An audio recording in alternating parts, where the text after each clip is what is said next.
నమస్కారం వార్తలకు స్వాగతం. ముందుగా ముఖ్యాంశాలు. మాజీ మంత్రి అంబటి రాంబాబు ప్రెస్ మీట్, పలు అంశాలపై వివరణ. మాజీ మంత్రి వేముల ప్రశాంత్ రెడ్డి ప్రెస్ మీట్, ఇరు పార్టీలపై fire. YCP leader Ambati Rambabu media సమావేశం నిర్వహించారు. ఈ సందర్భంగా పలు అంశాలపై ఆయన మాట్లాడారు. పెట్టి లోపల పెట్టి వారిని హింసించాలి, వారిని భయపెట్టాలి అని మీరు ప్రయత్నం చేస్తున్నారు. ఎందుకు ఇంత స్థాయికి దిగజారిపోయారు మీరు? నేను ఒకటే మనవి చేస్తున్నా, మీరు సామాన్యులు కాదే, బ్రహ్మాండమైన నెంబర్తో ఈ రాష్ట్రానికి ముఖ్యమంత్రి అయ్యారు. మీకు జనసేన పార్టీ సపోర్ట్గా ఉంది. అంతేకాదు కేంద్రంలో ఉన్నటువంటి రాజకీయ పక్షం, అధికారంలో ఉన్నటువంటి పవర్ మీ చేతుల్లో ఉంది. ఇంతమంది ఉన్నా ఏమిటి కుట్రలు, ఈ కుతంత్రాలు? దీన్ని బట్టి నాకు అర్థమవుతుంది ఒకటే, చంద్రబాబు నాయుడు గారికి జగన్మోహన్ రెడ్డి గారు అంటే భయం. జగన్మోహన్ రెడ్డి గారు అంటేనే కాదు, జగన్మోహన్ రెడ్డి గారి వెనుక ఉన్న 40% ఓట్లంటే భయం.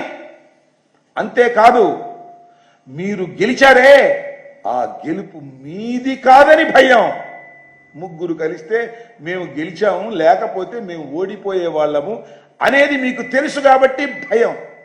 జగన్మోహన్ రెడ్డి గారిని ఏదో ఒక విధంగా అణగదొక్కేస్తే పని అయిపోతుంది అనుకుంటున్నారు. అణగదొక్కేస్తే అణిగిపోయే స్థితిలో జగన్మోహన్ రెడ్డి గారు, వైఎస్ఆర్ కాంగ్రెస్ పార్టీ లేదు అనే విషయాన్ని మీరు గమనించకపోవటం, గ్రహించకపోవడం, అది మీ అహానికి సంబంధించినటువంటి అంశమని మనవి చేస్తున్నా. ఇవాళ మీరందరూ కలిసిన 40% ఓట్ షేర్తో ఇవాళ జగన్మోహన్ రెడ్డి గారు ఉన్నారనే విషయాన్ని మీరు దయచేసి మర్చిపోకండి. మర్చిపోలే, మీరు భయపడుతున్నారు. ఆలోచించుకోమని మనవి చేస్తున్నా. ఇంత దుర్మార్గమైనటువంటి కార్యక్రమాలు మీరు చేసి జగన్మోహన్ రెడ్డి గారి పార్టీ మీద రుద్దేసి కేసులు పెట్టేసి తలసిల రఘురామ్ గారిని మళ్ళా కేసులు ఇరికించాలని, అదేవిధంగా నందిగం సురేష్ను మళ్ళా లోపలే ఉన్నాడు కాబట్టి మళ్ళా ఈ కేసులో పెట్టి అసలు బెయిల్ రాకుండా చేసేద్దాము అనేటువంటి ఒక కుట్రపూరితమైన అణచివేయాలనేటువంటి దృక్పథంతో మీరు పనిచేస్తున్నారు. అణచి వేస్తే అణిగిపోయేటటువంటి వ్యక్తులు కాదు వీరు. మేము అంతకంటే కాదు, మీరు అణిచేసిన కొందికి రాటు తేలేటటువంటి పరిస్థితుల్లో మేము ఉంటామనే విషయాన్ని మీరు దయచేసి గుర్తుపెట్టుకోమని మనవి చేస్తున్నాం. ఒక సంఘటన జరిగితే దాని నుంచి గుణపాఠాలు నేర్చుకొని మరింత మెరుగైన సాయాన్ని అందించవలసినటువంటి మీరు, ఈ పడవల కంటే ఎల్లో రంగు ఉందంట, ఎల్లో రంగు ఉందంటే అది వైఎస్ఆర్సీపీ రంగు అంట. ఎల్లో రంగు కాదు నాయన, అది సముద్రపు నీటి రంగు. ఎవరైనా పడవలకు అది వేసుకుంటారు, అది సహజం. నువ్వు వెళ్ళు, నిజాంపట్నంలో కానీ మచిలీపట్నంలో కానీ ఇంకో చోట కానీ బోట్లకు వెళ్తే ఎల్లో రంగు ఉంటుంది. అది తరతరాలుగా వస్తున్నటువంటి అంశం. అది దానికి ఎల్లో రంగు ఉంది కాబట్టి ఇది జగన్మోహన్ రెడ్డి గారి కుట్రా అనేటువంటి పద్ధతుల్లో మీరు పనిచేయటం చాలా దుర్మార్గమైనటువంటి అంశం. చాలా దిగజారిపోయి రాజకీయాలు చేస్తున్నటువంటి చంద్రబాబు నాయుడు గారు ఈ విషయాలను కొద్దిగా గమనించవలసినటువంటి అవసరం ఉంది అని ఈ సందర్భంగా నేను చెప్పదలుచుకున్నాను. అంతేకాదు, ఇవాళ చూడండి, 1వ తారీఖు వరద వచ్చింది అంటే శనివారం రాత్రి మన బుడమేరు దగ్గర నీరు వదిలితే వచ్చింది, మునిగిపోయింది. వారి లెక్క ప్రకారమే 46 మంది చనిపోయారు. 46 మంది మా కాదు చనిపోయింది, ఇంకా చాలా ఎక్కువ మంది చనిపోయారు, గల్లంత అయిపోయారు, వందల సంఖ్యలో చనిపోయారు. నిదానంగా అన్నీ బయటకు వస్తాయి. ఈ రోజు వరకు 10 రోజులు అవుతుంది. బాధితులకు సరైన సక్రమమైన సహాయం అందనటువంటి పరిస్థితి, అలో లక్ష్మణ అని విలవిల్లాడుతున్నటువంటి పరిస్థితి. ఆ పరిస్థితి ఇంతవరకు సరిదిద్దలేకపోయారు. దుర్మార్గం అంటున్నా. ఇంత భయంకరమైనటువంటి పరిస్థితులు రాష్ట్రంలో ఎప్పుడు లేవు. అనేక ప్రమాదాలు జరిగాయి, అనేకమైన వరదలు వచ్చాయి, కానీ ప్రభుత్వ అడ్మినిస్ట్రేషన్ కంప్లీట్ ఫెయిల్ అయిపోయింది. చంద్రబాబు నాయుడు గారు చెప్తున్నారు ఆయన పెద్ద విజనరీ అట, అడ్మినిస్ట్రేటర్ అట. నేను మనవి చేస్తున్నా, చంద్రబాబు నాయుడు గారు అసలు విజనరీయే కాదు, అడ్మినిస్ట్రేటర్ అంతకంటే కాదు, కానీ ఆయన పేరు వచ్చింది. బీజేపీ లీడర్ మీడియా సమావేశం నిర్వహించారు. ఈ సందర్భంగా పలు అంశాలపై ఆయన మాట్లాడారు. భావి తరాలకు ఇస్తున్నారనేది చాలా స్పష్టంగా అర్థమవుతున్నది. గౌరవ ముఖ్యమంత్రి గారిని నేను 2 విషయాలు అడుగుతా ఉన్నాను. మీరు ఈ చట్టసభల్లో ఒకవైపు ఫిరాయింపులు, మీ మేనిఫెస్టోలో చాలా స్పష్టంగా ఇది సవరణ చేసి భావి తరాల్లో ఏ ఒక్క ఎమ్మెల్యే ఎంపీ కూడా ఒక పార్టీ నుంచి మరో పార్టీకి గెలిచిన తర్వాత వెళ్లకుండా కఠినమైనటువంటి చట్టాలను మనం తీసుకొస్తామని మీరు మేనిఫెస్టోలో చెప్తూ ఈరోజు మరోవైపు మీరే ఇక్కడ తెలంగాణలో ప్రోత్సహిస్తున్నారంటే మీ ఏఐసిసికి మీకు మధ్యలో ఏమన్నా గ్యాప్ వచ్చిందా, లేకుంటే ఏఐసిసిలో ఈరోజు తెలంగాణ కాంగ్రెస్ పార్టీ భాగం కాదా? మీరు అది ఇందిరా కాంగ్రెస్ అయితే నాది ఆర్ఆర్ కాంగ్రెస్ అని చెప్పదలుచుకున్నారా? మీరు చెప్పాల్సినటువంటి అవసరం ఉన్నదని తెలియజేస్తా ఉన్నాను. ఆర్ఆర్ కాంగ్రెస్లో ఏఐసిసి ఇచ్చినటువంటి ఏ మేనిఫెస్టో చెల్లదు, ఏఐసిసిలో మేము ఇచ్చినటువంటి హామీలు చెల్లవు, ఏఐసిసి ఇచ్చిన మేనిఫెస్టోలో ఉన్నటువంటి ఏ ఒక్క హామీలు కానీ ఏ ఒక్క అంశం కానీ మా ఆర్ఆర్ కాంగ్రెస్కు పట్టదన్నట్టుగా మీరు బిహేవ్ చేస్తూ ఉంటే డెఫినెట్గా మీకు ఏఐసిసికి మధ్యలో గ్యాప్ చాలా స్పష్టంగా ఏర్పడుతున్నది. అందుకే మీరు ఫిరాయింపులు వద్దని ఏఐసిసి చెప్తున్నప్పటికీ మీరు ఫిరాయింపులు చేస్తుంటే మీ సీనియర్లకు అది ఒప్పుకోక మీరు ఎప్పుడెప్పుడైతే ఎమ్మెల్యేలను ఇతర పార్టీలకు చేర్పిస్తున్న సమయంలో ఏ ఒక్క సీనియర్ నాయకుడు మీ వెంట లేడు. ఆ రోజు బట్టి విక్రమార్క గారు మీ వెంట లేరు, ఉత్తమ్ కుమార్ రెడ్డి లాంటి నాయకులు మీ వెంట లేరు, కేవలం పొంగురెడ్డి శ్రీనివాసరెడ్డి తప్ప మీ వెంట సీనియర్ నాయకులు లేకపోవడానికి కారణం ఖచ్చితంగా ఏఐసిసి ఇచ్చినటువంటి ఆదేశాలకు విరుద్ధంగా ఇక్కడ మీరు నడుచుకుంటున్నటువంటి అంశాన్ని సీనియర్ కాంగ్రెస్ నాయకులు ఎవరు మీ వెంట లేకపోవడమే నిదర్శనం అని చెప్పి నేను తెలియజేస్తా ఉన్నాను. మీరు ఎప్పుడైనా కాంగ్రెస్ పార్టీలో మీరు ఎప్పుడైనా చిచ్చు పెడతారన్న ఒక భయంతో ఈరోజు ఏఐసిసి ఈరోజు జాగ్రత్తగా నడుచుకుంటుందేమో అని చెప్పి అనిపిస్తూ ఉన్నది. నేను ఒకటి అడుగుతా ఉన్నాను, ఈరోజు ఆర్ఆర్ కాంగ్రెస్ తెలంగాణలో ఏ రకంగా నడుచుకుంటుందని చెప్పి ఎవరిని అడిగినా చాలా స్పష్టంగా చెప్తున్నారు.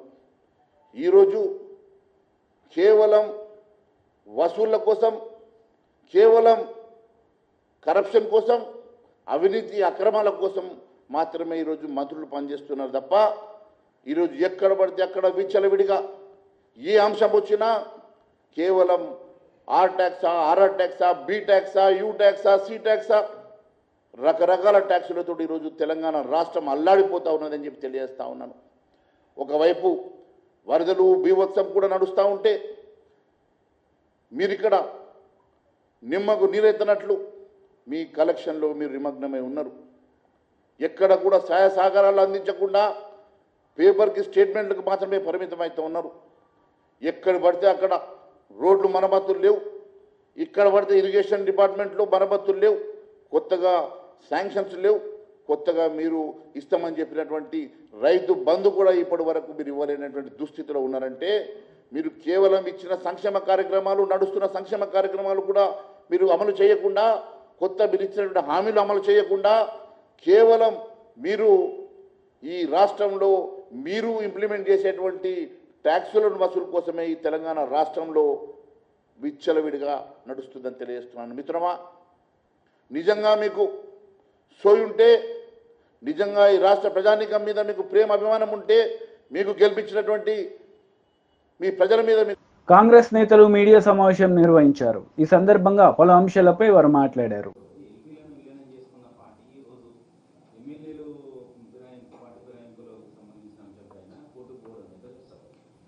అంటే ఇప్పుడే చెప్పిన దయ్యాలు వేదాలు పలికినట్టుంది. మొత్తం వ్యవస్థలను కూని చేసిన ఆ వ్యవస్థ, ఆ పార్టీకి సంబంధించిన వ్యవస్థ ఈరోజు మళ్ళా మా మీద ఈ విధంగా అభియోగం పెట్టి, అలిగేషన్స్ పెట్టి రాజకీయంగా లబ్ధి పొందామని ఆలోచన చేస్తే ప్రజలందరూ కూడా చూస్తూ ఉన్నారు.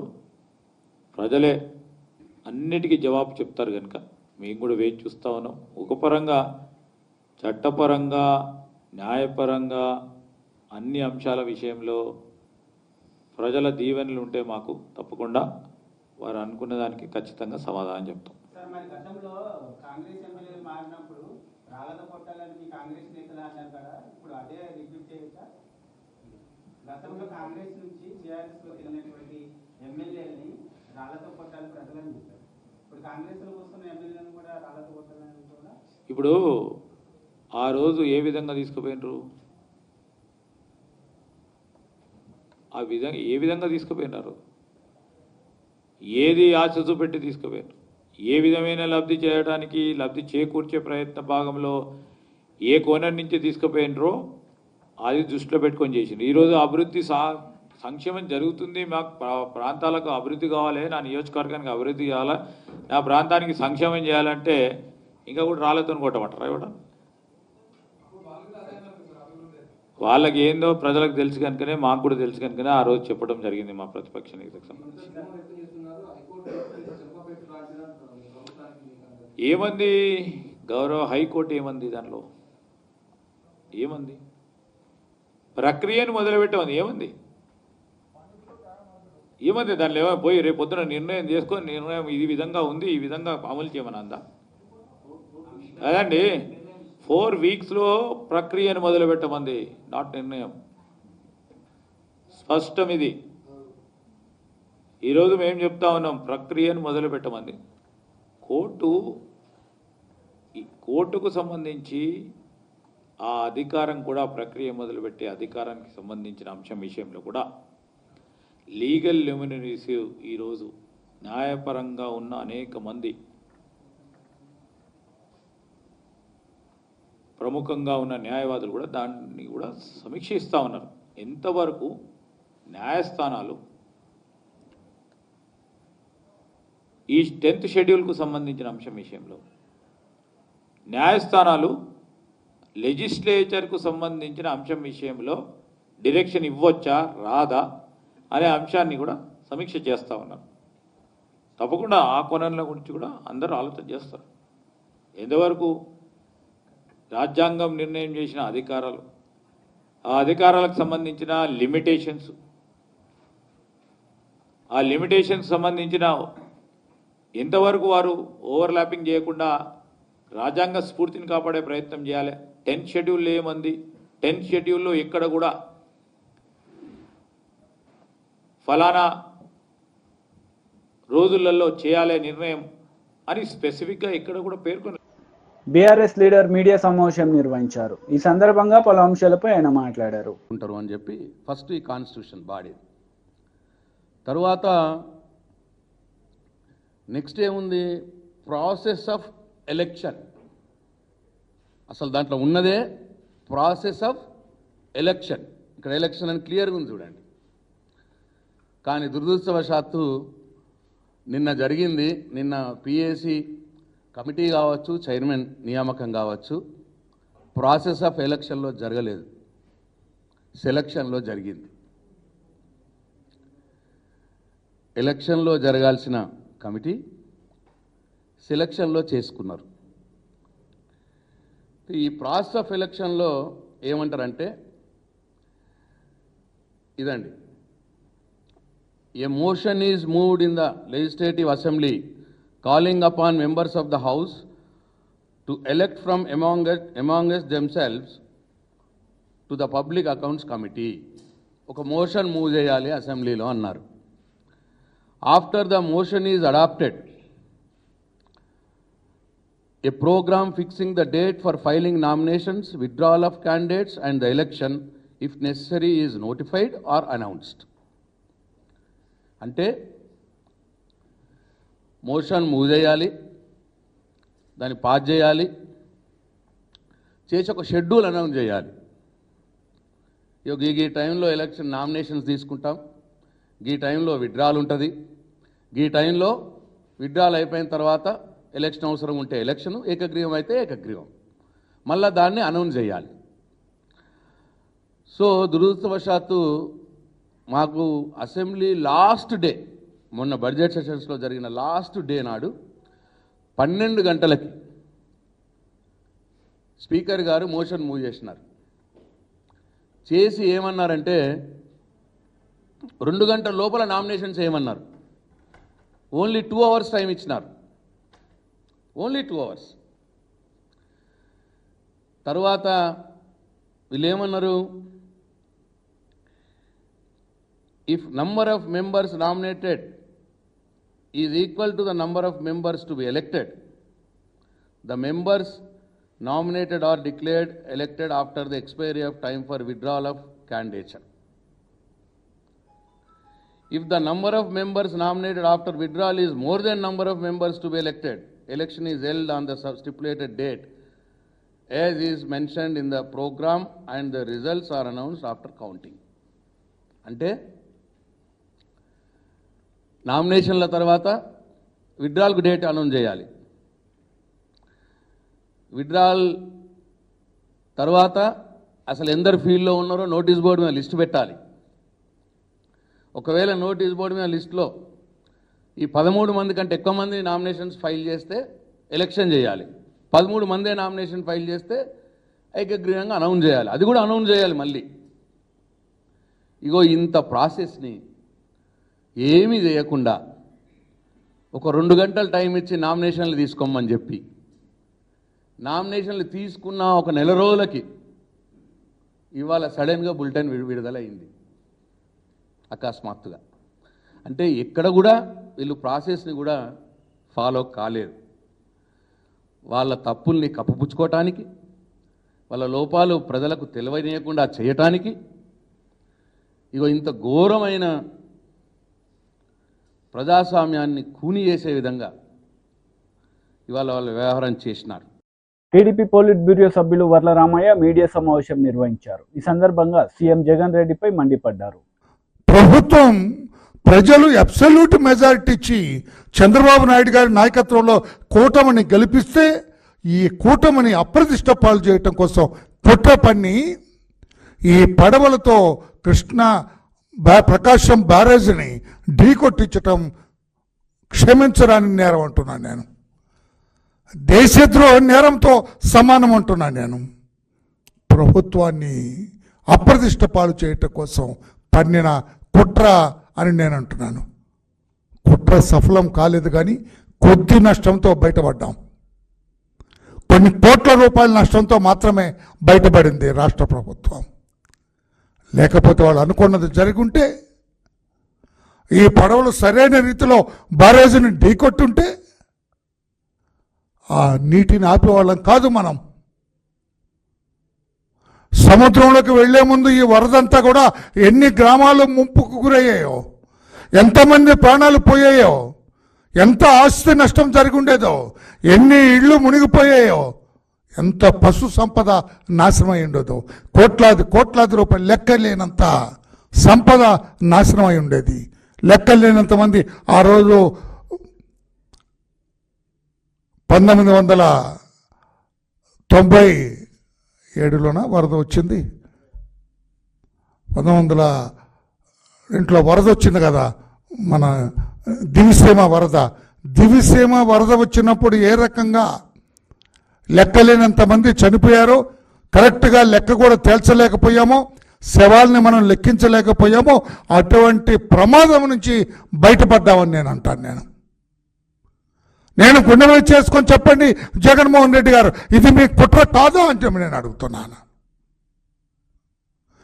మీ కుట్రలో భాగమే. లేకపోతే ఎవరండి సురేష్ ఈ పడవలేంటండి? ఈ వరద వచ్చే ముందు రోజున పడవలన్నీ ఉద్దండరాయనిపాలెంలో సురేష్ కంట్రోల్లో ఉన్నాయి. మాజీ ఎంపీ సురేష్ కంట్రోల్లో ఉన్నాయి.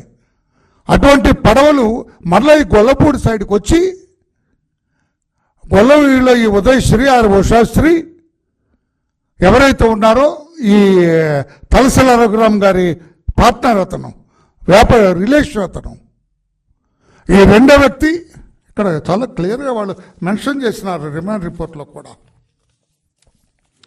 పోలీస్ అధికారులు రిమాండ్ రిపోర్ట్లో కూడా చాలా క్లియర్గా మెన్షన్ చేశారు. Their transaction, business affairs, salaries. BJP leader media సమావేశం నిర్వహించారు. ఈ సందర్భంగా పలు అంశాలపై ఆయన మాట్లాడారు. When Sikhs have felt a certain anxiety or insecurity and faced an existential threat was when statements were made कि बड़ा पेड़ अगर गिरता है तो धरती हिलती है. This is as close a justification to targeting of minority communities as I have ever seen in my life. ये राहुल गांधी जी ऐसी स्टेटमेंट्स क्यों करते हैं? एक और एक्सप्लेनेशन ये हो सकती है कि उनके जो इंटेलेक्चुअल एडवाइजर हैं, क्या नाम है उनका, सैम पिट्रोडा, उन्होंने कहा था कि अभी पप्पू नहीं रहा। अब वो पप्पू रहा नहीं रहा, क्यों उनको ये कैरेक्टराइजेशन देगी, I am not interested frankly. Pappu है या गप्पू है, I am not interested. What I am interested in is something like that. उनके इंस्पिरेशन जो है वो कहते हैं कि India is not one nation और आइडेंटिटी। वो को जो नॉर्थ से आते हैं वो कहां से आते हैं, वो अफगानिस्तान से आते हैं। जो नॉर्थ ईस्ट वाले होते हैं वो चाइनीज होते हैं। ऐसे तो लोगों की कंपनी में ये है, तो आई एम नॉट सरप्राइज कि ऐसी ये बातें कर जाते हैं। But I think this is far more sinister. Why is this more sinister? कि वो जो उनके सामने लोग बैठे थे, पुअर चैप्स, मेरे ही कम्युनिटी के हैं, जो आपने ईमानदारी से they are trying to eke out a living in the United States और मेहनत करते हैं, उन लोगों को, क्योंकि उनका देश के साथ वैसा संबंध नहीं रहा, they are not in knowledge, उन लोगों के बीच में ये गलत नैरेटिव राहुल जी स्प्रेड कर रहे हैं। और उसके बाद वो क्या कर रहे हैं मैं उसमें नहीं जाता हूं। The other day he said एक बहुत बड़ी लार्ज इकोनॉमी है, वहां पे अनएम्प्लॉयमेंट नहीं है। कभी कुछ कह देते हैं। अभी ही has let loose a diatribe against the RSS. You know, he ought to educate himself. If there is one organization which has come forward whenever we've had problems, it is the RSS. And to attack them and to attack the country. I mean, I think during this process, it has made it worse because he's not gone out of India as an ordinary citizen. As RP says, he has gone out as the leader of opposition. And what has happened during this? He has attacked the legal system in India. He has attacked, as I can see it, the outcome of the elections. He has said that our accounts were frozen. अरे भाई context तो बताओ, किसका account क्यों freeze हुआ, वो context तो देखो. No, but he goes on this and maligning the country, running down the country. Don't give credit to the fact that we are a robust democracy, we are the world's largest democracy, we are the mother of democracy. At least acknowledge your own. Congress నేతలు media సమావేశం నిర్వహించారు. ఈ సందర్భంగా పలు అంశాలపై వారు మాట్లాడారు. जानबूझकर छिपाया जा रहा है, मार्केट से छिपाया जा रहा है, पत्रकारों से छिपाया जा रहा है। हो सकता है सरकार से छिपाया हो, लेकिन इस सरकार को तो सब मालूम रहता है। इस सरकार के पास तो पेगासस है। मेरे फोन की बातें इस सरकार के पास हैं, राहुल गांधी जी के फोन की बातें इस सरकार के पास रहती हैं, खड़गे साहब के फोन के अंदर ये सरकार घुसी हुई है, केसी वेणुगोपाल जी के फोन के अंदर ये सरकार घुसी हुई है। लेकिन माधवीपुरी जी 99% शेयर होल्डर जिस कंपनी की हैं, उनके पति और वो मिलकर ये कंपनी चलाते हैं, अगोरा एडवाइजरी प्राइवेट लिमिटेड। माधवी जी सरेआम झूठ बोलते हुए पकड़ी गई कि ये कंपनी डोरमेंट है। मैं आगे बताऊंगा कैसे। This is a case of willful concealment.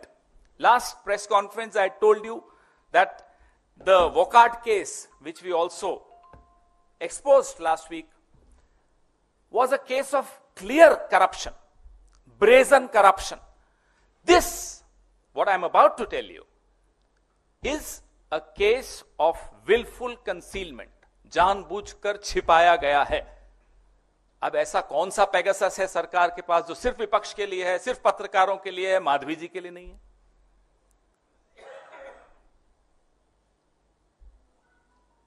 जो सवाल हमारे सबके दिमाग में आया कि 99% शेयर अघोरा का माधवी जी के पास है, उनके पति और उनकी जॉइंट कंपनी है, तो ऐसी कौन सी कंपनीज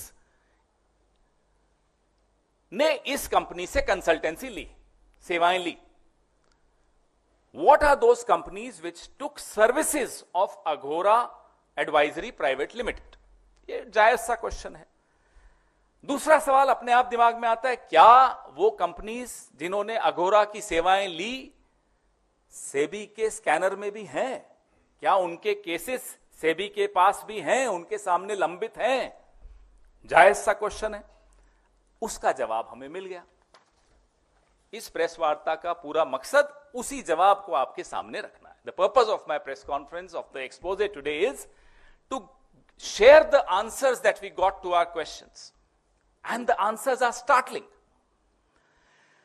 2016-17 19-20 और 23-24 तक, जब Madhabi ji whole time member थी सेबी की और उसके बाद जब वो चेयरपर्सन बनी, तो माधवी जी ने अघोरा के माध्यम से, बड़ा ध्यान से सुनिएगा, माधवी जी ने अघोरा के माध्यम से 2,95,00,000 रुपए कमाए।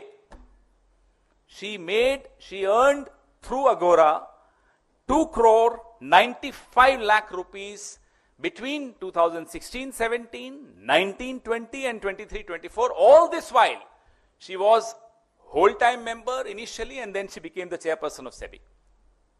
अब आप पूछेंगे वो कौन सी कंपनीज हैं? Next slide.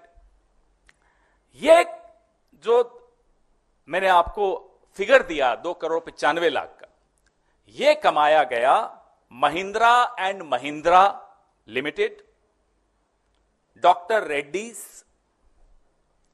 Pidilite, ICICI, Sembcorp और विसु लीज। వార్తలు ముగించే ముందు ముఖ్యాంశాలు మరోసారి. మాజీ మంత్రి అంబటి రాంబాబు ప్రెస్ మీట్, పలు అంశాలపై వివరణ.